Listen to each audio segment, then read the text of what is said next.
Здравейте, приятели, и добре дошли в новото ни видео! Днес ще направя много вкусна, лесна и бърза баница с праск. Вече съм го нарязала и сега отива в тигана, който сложих на котлона.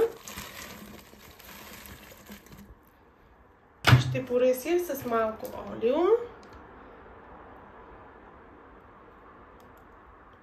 И оставям да се запържи. Разбърквам често, за да не загори прага. Вече се запържи при готвене. Сега ще поръся с сол, за да го откуся.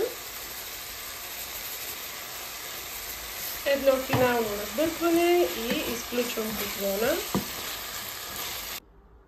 Сега трябва просто да го оставя да изстине, а за да се случи това по-бързо, съм го прехвърлила от тигана в ето тази чинийка. През това време в купата ще чукна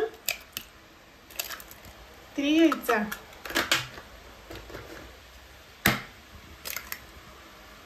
Готово. Към тях ще добавя 3 пълни супени лъжици кисело мляко.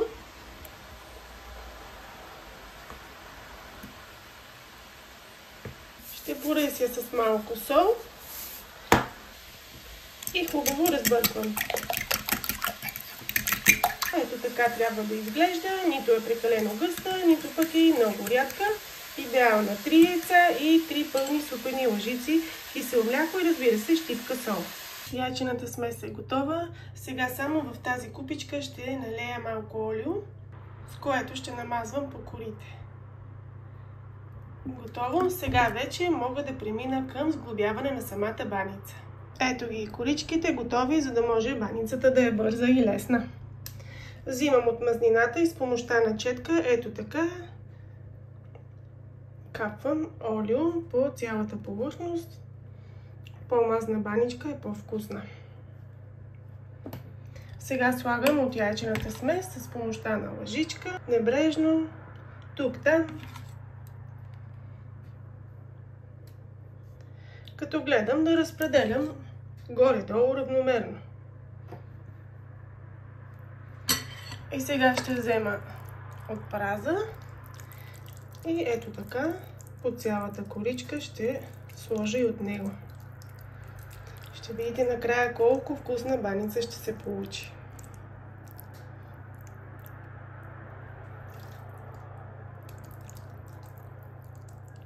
Аз я правя често вкъщи, защото всички я обожаваме. Взимам 2 корички, ето така, и навивам на руло. Ето така.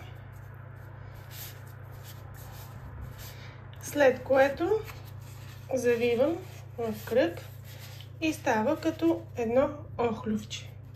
Взимам го и го слагам в тавичката.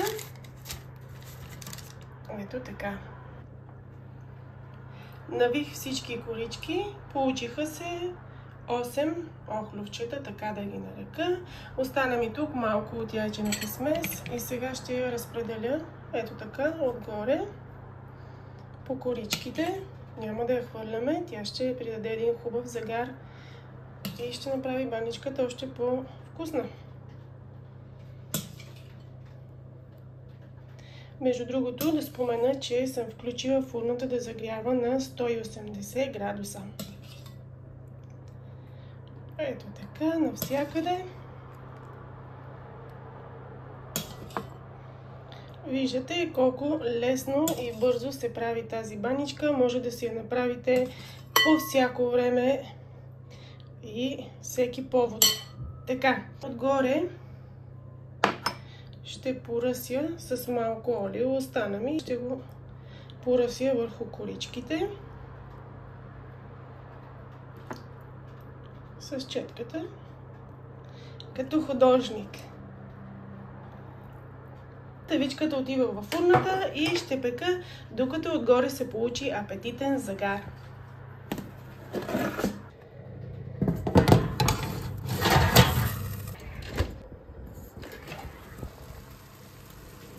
Вижте само какъв тен е хванала баничката. Време е да я изваждам от фурната, защото е изпечена.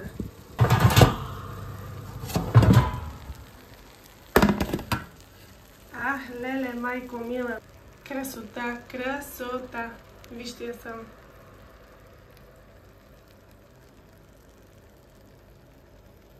Даже тук е по-добре да замълча и да чуем шума на цвърчащото, звука на цвърчащото олио на току-що извадената баничка от фурната.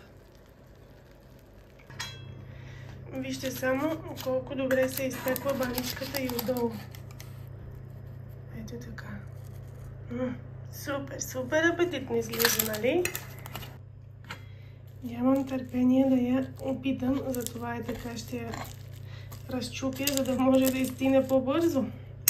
Кой ще я чака? Нямам търпение.